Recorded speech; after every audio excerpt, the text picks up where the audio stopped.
High KKR fan, আমি খুবই খুশি আনন্দিত কেকেআর টিমের পার্ট হতে পেরে। C you soon. মুস্তাফিজুর রহমানের সবশেষ কেকেআর সোশ্যাল হ্যান্ডেলে দেয়া বার্তা। এবং এই কেকেআর ফ্যান্স কারা, আমার কাছে মনে হয় যে এই মুহূর্তে বাস্তবতা যেদিকে গিয়েছে তাতে বাংলাদেশের মানুষ, বাংলাদেশে বসবাসকারী যারা ক্রিকেট ফ্যান রয়েছে তারা পুরো ভারতবর্ষের থেকেও কেকেআরকে প্রবলভাবে সাপোর্ট করছে। মুস্তাফিজকে নিয়ে কেকেআর তাদের সোশ্যাল হ্যান্ডেলে যতগুলো পোস্ট করেছে এবং অন্য সকল ক্রিকেটারকে নিয়ে যত পোস্ট করেছে সব যদি একসাথে জোড়া লাগানো হয় অন্যদেরটা, মুস্তাফিজের সিঙ্গেল পোস্টের রিচ, ভিউ, রিয়াকশনে কাছাকাছি যাবার সক্ষমতা হয় নাই। এখন এই কেকেআর এমন একটা পর্যায়ে গেছে, এমন একটা রেকর্ড করতে মুস্তাফিজকে হেল্প করেছে, এমন একটা নিলামে চমক দেখিয়েছে যেখানটা সবারই চোখ ছানা বড়া করে ফেলেছে। কিভাবে? দেখুন, মুস্তাফিজুর রহমান বাংলায় যে স্টেটমেন্টটা দিলেন, কলকাতা, পশ্চিমবঙ্গ, এপার বাংলা, ওপার বাংলা, শাহরুখ খান সবকিছু মিলিয়ে যেন ওই 9,20,00,000 রুপির মুস্তাফিজ একটা অদ্ভুত ধরনের মেলবন্ধন, একটা ব্রিজিং করে ফেলেছে বাংলাদেশ আর ভারতের মধ্যে। পলিটিক্যাল কারণে যে শীতলতা আমরা বিভিন্ন সময় লক্ষ্য করছিলাম, মুস্তাফিজের কেকেআরে গমন সবকিছু যেন পাল্টে দিয়েছে। 9,20,00,000 রুপি যেই মূল্যে মুস্তাফিজকে তারা কিনেছে, যেভাবে বিট করেছে, যেভাবে একটা সময় তুমুল প্রতিদ্বন্দ্বিতা চলছিল দিল্লি এবং চেন্নাইয়ের মধ্যে, ফাইনালি কেকেআর জয়ী হয়েছে। সেখান থেকে কিছু স্ট্যাট না বললেই না, এবং এর সাথে মুস্তাফিজের প্রাইসটা 15 কোটি রুপি হতে পারতো, সেটা কেন হলো না সেই আলোচনাটাও আজকের আলোচনায় খুব বেশি প্রাসঙ্গিক। খেয়াল করে দেখুন, 9,20,00,000 রুপিকে যদি আমরা কনভার্ট করি বাংলা টাকায়, সেটা দাঁড়ায় প্রায় 12.5 কোটি টাকার কাছাকাছি। মুস্তাফিজ প্লে অফের হিসাব যদি আমরা বাদ দেই, সেখানকার বাদ দিলে টোটাল খেলবে 14টা ম্যাচ। 14টা ম্যাচে মুস্তাফিজের অ্যাপিয়ারেন্সকে যদি আমরা কমন ধরে নেই, এই 14 ম্যাচের জন্য তাকে পে করা হবে 12.5 কোটি রুপি প্লাস এটার সাথে টিএডিএ, বিভিন্ন allowance, performance bonus, man of the match কিংবা থাকে না অনেক কিছু অ্যাড করলে সেটা প্রায় 14 কোটি রুপির কাছাকাছি চলে যাবে। প্রতি ম্যাচে মুস্তাফিজুর রহমানের প্রাইসটা হচ্ছে প্রায় 1 কোটি রুপি। প্রায় 1 কোটি রুপি মুস্তাফিজুর রহমানকে প্রত্যেকটা ম্যাচে পে করার শর্তে, অলমোস্ট প্রায় 1 কোটি রুপি পে করার শর্তে কেকেআরে তিনি গেছেন। প্রত্যেক ম্যাচে যদি 1 কোটি রুপি হয়, অলমোস্ট 1 কোটি রুপি হয়, তাহলে খেয়াল করে দেখুন যে একটা ম্যাচে মুস্তাফিজ সর্বোচ্চ 24টা বল করবেন।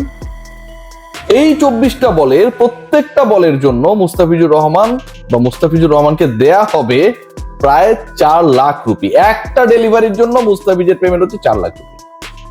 মুস্তাফিজুর রহমান যে রেকর্ড ব্রেক করেছেন শুধু না, সেই রেকর্ড ব্রেক করে ক্ষুদ্র ক্ষুদ্র অংশে যখন এটাকে ভাগ করা হচ্ছে, এককে ভাগ করা হচ্ছে, তখন একদম চোখ কপালে ওঠার অবস্থা।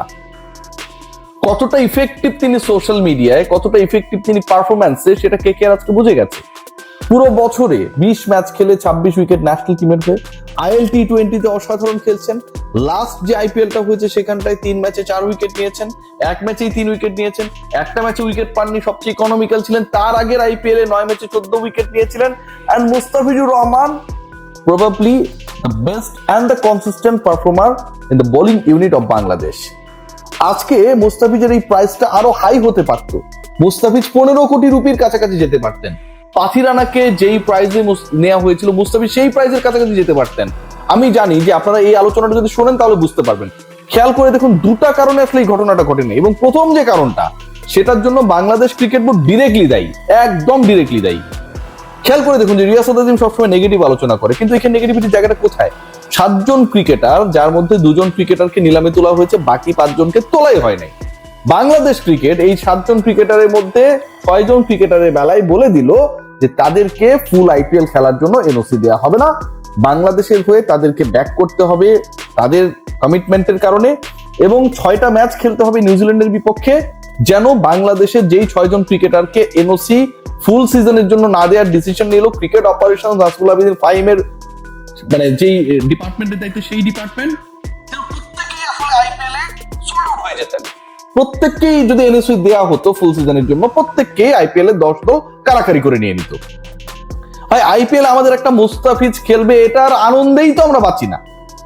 সেই জায়গায় বাকিদেরকেও এবং মোস্তাফিজকে যেভাবে ঠিক আইপিএল এর আগ মুহূর্তে রেস্ট্রিক্টেড করা হলো, এটা টোটালি আনপ্রফেশনাল। বাংলাদেশে যখন যে ওই চেয়ারটায় যায় তারা ওই কাজটা করে, এবং এই কাজটা করার ফলটা কি হয় জানেন?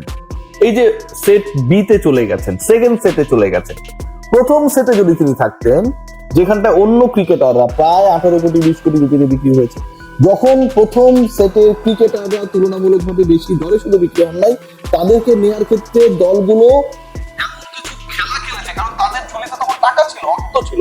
এই কলকাতায় তো 64.30 কোটি রুপি নিয়ে নেমেছিল, চেন্নাইয়ের ঝুলিতে শুরুতেই ছিল হচ্ছে 43, 44, 45 কোটি রুপির কাছাকাছি। সো ওই সময়টা যদি প্রথমের দিকে যদি মুস্তাফিজ থাকতেন, এটা তো ওই দলগুলোর ইনপুটস থাকে যে দলগুলো বিডিং করে যে আসলে প্রথম সেট দ্বিতীয় সেটে কাকে ডাকা উচিত বা উচিত না, তাহলে তার প্রাইসটা আরো হাই হতে পারতো না? মুস্তাফিজকে নিয়ে যখন 3টা দল বিট করছিল, প্রথমে দিল্লি শুরু করলো, চেন্নাই তার সাথে কম্পিট করলো, শেষে এসে কলকাতা যোগ দিল, এবং যেটা অনেক সময় মনে হচ্ছে 5-5.5 কোটি রুপির মধ্যেই শেষ হয়ে যাবে, সেটা 10 কোটি ছুবে কিনা সেই রকম একটা সিচুয়েশন ক্রিয়েট হলো।